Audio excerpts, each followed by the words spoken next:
नमस्कार, मेरा नाम है अनिल पांडे। आप देख रहे हैं द सनराइज मॉनिटर। आपके इस चैनल पर आपका स्वागत है। जी हाँ दोस्तों, आज हम आप लोगों के लिए लेकर के आए हैं एकदम नया और यूनिक प्यारा सा कंटेंट, जिसको जान करके दोस्तों आप लोग को बड़ा ही आश्चर्य होगा। जी हाँ दोस्तों, जिस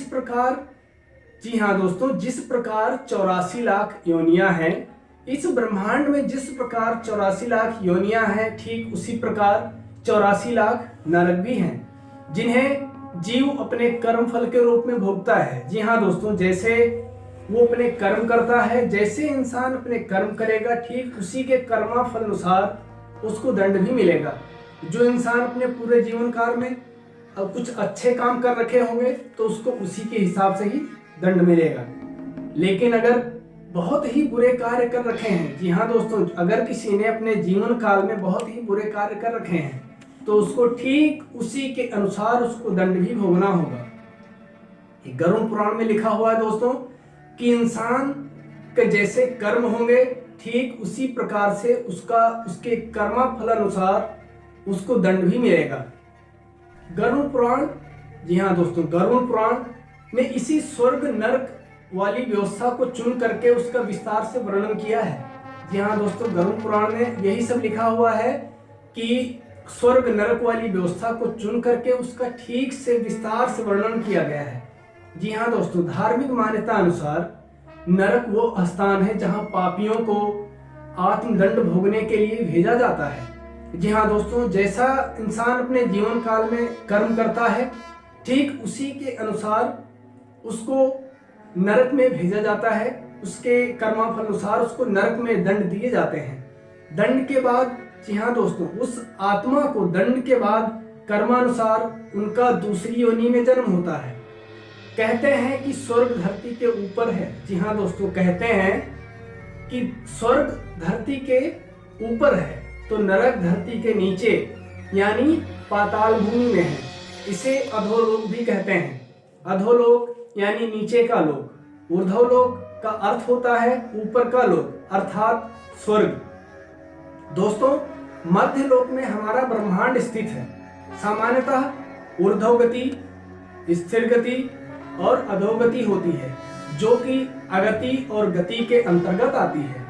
जी हाँ दोस्तों, मैंने अभी पिछले वीडियो में आप लोग को बताया था कि पाताल लोक को प्रेत कल्प भी कहा जाता है।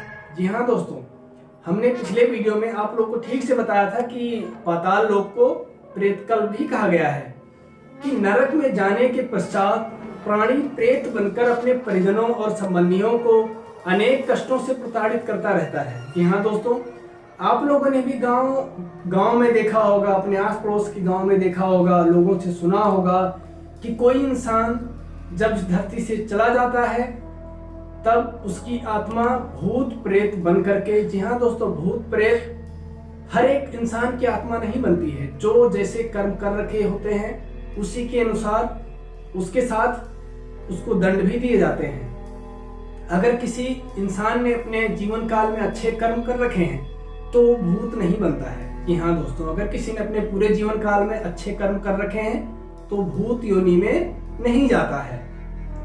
अगर किसी ने अपने पूरे जीवन काल में बहुत ही बुरे कर्म कर रखे हैं, जैसे पराई स्त्री और पराये धन को लूट लेना, ये अनेक प्रकार के बुरे कर्मों को उसने कर रखा है, तो उसे भूत योनि में जाना होता है।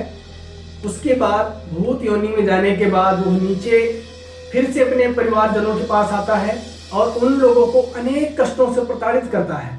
आप लोग भी इस बात को अच्छे तरीके से जानते हैं कि कोई कहता है उनको भूत ने पकड़ लिया, उनको चुड़ैल ने पकड़ लिया, उसको इस देव ने पकड़ लिया, उस चमार देव, ये भूत, औघड़, प्रेत, पिशाच तरह तरह के हैं दोस्तों, जो आप लोग भी अच्छी तरीके से जानते हैं। तो वो पराई, देखो दोस्तों, जब वो आत्मा भूत बन करके जब वापस आती है तो वो पराई स्त्री और पराये धन पर दृष्टि गड़ाए व्यक्ति को कष्ट पहुंचाता है। जी हाँ दोस्तों, अनेक प्रकार से कष्ट देता है, प्रताड़ित करता है, उनको एकदम बहुत परेशान करता है। जी हाँ दोस्तों, जो व्यक्ति दूसरों की संपत्ति हड़प कर जाता है, जी हाँ दोस्तों, जो व्यक्ति दूसरों की संपत्ति हड़प कर जाता है, मित्र से द्रोह करता है, विश्वासघात करता है, ब्राह्मण अथवा मंदिर की संपत्ति का हरण करता है, स्त्रियों और बच्चों को संग्रहित धन छीन लेता है, पराई स्त्री से व्यभिचार करता है, दुर्व्यवहार करता है, निर्बल को सताता है, ईश्वर में विश्वास नहीं करता है, कन्या का विक्रय करता है, माता बहन, पुत्री पुत्र, स्त्री पुत्र वधू आदि के निर्दोष होने पर भी उनका त्याग कर देता है। ऐसे व्यक्ति को प्रेत योनि में अवश्य जाना होता है। जी हाँ दोस्तों, जो भी व्यक्ति ऐसे कर्म करता है उसको प्रेत योनि में अवश्य ही जाना होता है और उसे अनेकानेक नरकीय कष्ट भोगना पड़ता है, उसकी कभी मुक्ति नहीं होती है। जी हाँ दोस्तों, जो भी इंसान ऐसे कर्म अपने जीवन काल में करता है उसको उसके मरने के बाद उसको भूत योनि में, प्रेत योनि में जाना ही होता है और उसका कभी, जी हाँ दोस्तों, उसका कभी भी अंत नहीं होता है। भूत योनि से, प्रेत योनि से हमेशा उसी प्रेत योनि में भटकता रह जाता है इधर उधर और उसकी कभी भी मुक्ति नहीं हो पाती है, कभी उसको मोक्ष की प्राप्ति जो है कभी हो ही नहीं पाती। ऐसे व्यक्ति को जीवित रहने में भी, जी हाँ दोस्तों, ऐसा व्यक्ति जब तक जीवित रहता है वो अनेकों रोग कष्ट उसको घेर लेते हैं, व्यापार में हानि होती है, गर्भनाश, ग्रह कलह, ज्वर, कृषि की हानि, संतान मृत्यु आदि से वह दुखी रहता है। जी हाँ दोस्तों, ऐसे इंसान की अकाल मृत्यु, जी हाँ दोस्तों, अकाल मृत्यु उसी व्यक्ति की होती है जो धर्म का आचरण और नियमों का पालन नहीं करता है तथा उसके आचार विचार दूषित होते हैं। उसके दुष्कर्म ही उसे अकाल मृत्यु में धकेल देते हैं। जी हाँ दोस्तों, अगर किसी इंसान ने अपने पूरे जीवन काल में अच्छे कर्म कर रखे हैं तो उसका समय आने पे ही उसकी मृत्यु होगी, लेकिन अगर किसी इंसान ने अपने पूरे जीवन काल में बहुत ही बड़े दुष्कर्म कर रखे हैं तो उसके दुष्कर्म ही उसे अकाल मृत्यु में धकेल देते हैं। कुछ लोग स्वर्ग या नरक की बातों को कल्पना मानते हैं, ये बात भी आप लोग जानते होंगे। कुछ लोग स्वर्ग या नरक की बातों को कल्पना मानते हैं तो कुछ लोग इस बात को सत्य भी मानते हैं। जो सत्य मानते हैं उनके अनुसार मति से ही गति तय होती है। जी हाँ दोस्तों, जो इस बात को सत्य मानते हैं उनके अनुसार मति से ही गति तय होती है कि आप अधोलोक में गिरेंगे या ऊर्ध्वलोक में। हिंदू धर्म शास्त्रों में उल्लेख है कि गति दो प्रकार की होती हैं, अगति और गति। अगति के 4 प्रकार हैं। जी हाँ दोस्तों, अगति के 4 प्रकार हैं। छिड़ोदर्क, जी हाँ दोस्तों, अगति के 4 प्रकार हैं। छिड़ोदर्क, भूमोदर्क और अगति और दुर्गति। जी हाँ दोस्तों, ये 4 प्रकार हैं, छिड़ोदर्क, भूमोदर्क, अगति और दुर्गति। जी हाँ दोस्तों, और गति में जीव को, जी हाँ दोस्तों, अभी अगति हमने बताया और उसके बाद आता है गति। गति में जीव को 4 में से किसी एक लोक में जाना पड़ता है। गति के अंतर्गत 4 लोक दिए गए हैं। जी हाँ दोस्तों, गति के अंतर्गत 4 लोक दिए गए हैं, ब्रह्मलोक, देवलोक, पितृलोक और नरकलोक। जी हाँ दोस्तों, जीव अपने कर्मों के अनुसार उन लोकों में जाता है। जी हाँ दोस्तों, जीव अपने कर्मों के अनुसार उन लोकों में जाता है। पितृलोक में जाना है या नरकलोक में जाना है या देवलोक में जाना है या ब्रह्मलोक में जाना है, ये उसके कर्मों पे निर्भर करता है कि उसने कैसे कर्म कर रखे हैं। दोस्तों, जब एक लाइन है दोस्तों, जब मरता है व्यक्ति तो चलता है इस मार्ग पर। जी हाँ दोस्तों, जब मरता है व्यक्ति तो चलता है इस मार्ग पर। मैं बताता हूं दोस्तों, पुराणों के अनुसार जब भी कोई मनुष्य मरता है या आत्मा शरीर को त्याग कर यात्रा प्रारंभ करता है तो इस दौरान उसे 3 प्रकार के मार्ग मिलते हैं। ऐसा कहते हैं कि उस आत्मा को किस मार्ग पर चलाया जाएगा यह केवल उसके कर्मों पर निर्भर करता है। ये 3 मार्ग हैं दोस्तों, अर्ची मार्ग, धूम मार्ग और उत्पत्ति विनाश मार्ग। अर्ची मार्ग ब्रह्मलोक और देवलोक की यात्रा के लिए होता है। जी हाँ दोस्तों, जो अर्ची मार्ग होता है वो ब्रह्मलोक और देवलोक की यात्रा के लिए होता है। वही जो धूम मार्ग होता है दोस्तों, धूम मार्ग पितृलोक की यात्रा पर ले जाता है। जी हाँ दोस्तों, जो धूम मार्ग होता है वो पितृलोक की यात्रा पर ले जाता है। और उत्पत्ति विनाश मार्ग, जी हाँ दोस्तों, उत्पत्ति विनाश मार्ग नरक की यात्रा के लिए ले जाता है। श्रीमद् भगवत गीता और मनुस्मृति के अनुसार दोस्तों मैं आप लोग को नरकों के नाम बताता हूँ कि नरक कितने प्रकार के होते हैं। ये दोस्तों मैं बताता हूँ।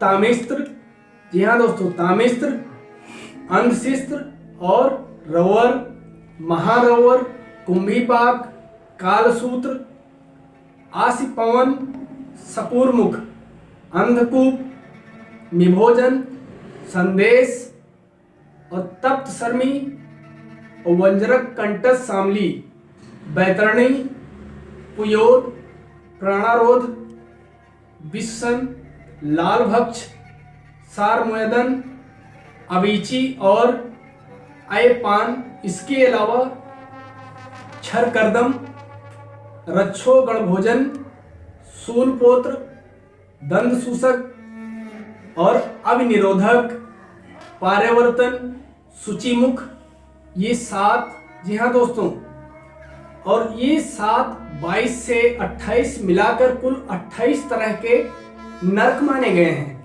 जो सभी धरती पर ही बताए जाते हैं। जी हाँ दोस्तों, जो भी बताए गए हैं सब धरती पर ही बताए जाते हैं दोस्तों, गरुड़ पुराण के अनुसार। हालांकि कुछ पुराणों में इनकी संख्या 36 तक है। जी हाँ दोस्तों, गरुड़ पुराण के अनुसार ये जो हमने आपको 28 बताए हैं, हालांकि कुछ पुराणों में इनकी संख्या 36 भी है। जी हाँ दोस्तों, कुछ पुराणों में इनकी संख्या 36 भी है। दोस्तों आज के इस वीडियो में जो हमने आपको बताया है गरुड़ पुराण के अनुसार नरक यात्रा, जी हाँ दोस्तों, इस वीडियो के माध्यम से दोस्तों जो हमने आपको बताया है वो सब नरक यात्रा के बारे में था दोस्तों, कि इंसान जैसे अपने कर्म करेगा उसको फल उसके कर्मानुसार ही मिलेगा, कि वो अपने जीवन काल में उसने कैसे कर्म कर रखे हैं, उसको क्या दंड मिलेगा, क्या भोगना होगा, उसे ब्रह्मलोक जाना है, पितृलोक जाना है, नरकलोक जाना है, और अगर नरकलोक में जाना है तो किस तरह का उसको दंड मिलेगा, ये भी हमने दोस्तों आप लोग को बताया है। ये सब दोस्तों पूरा नरक यात्रा के बारे में था। जी हाँ दोस्तों, जो गरुड़ पुराण से लिया गया है, जो सब कुछ उसमें लिखा हुआ है।